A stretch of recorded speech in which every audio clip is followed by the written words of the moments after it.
ఒకటి, ఎలాంటి environmental impact assessment జరగలేదు అని చెప్పి మరి అటవీ శాఖ అనుమతి లేదు, ఎన్వైరన్మెంటల్ ఇంపాక్ట్ అసెస్మెంట్ లేదు, ఇంకా ట్రాన్స్ఫర్ కూడా టైటిల్ది పూర్తిగా కాలేదు.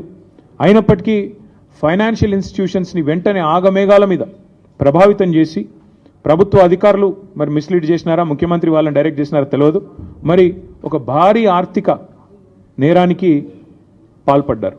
ఎట్లా చేసినారు ఇది? ముఖ్యమంత్రి గారికి ఒక బీజేపీ ఎంపీ పూర్తి స్థాయిలో వెనుక ఉండి సహకరించి ఒక బ్రోకర్ కంపెనీని తీసుకొచ్చారు. ఆ కంపెనీ పేరు trust investment advisers private limited అనే పేరుకు మర్చెంట్ బ్యాంకర్, బట్ చేసేది బ్రోకరేజ్.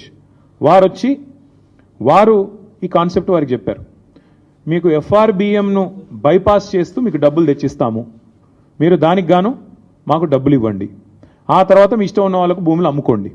ఇది ఓవరాల్గా స్కీమ్.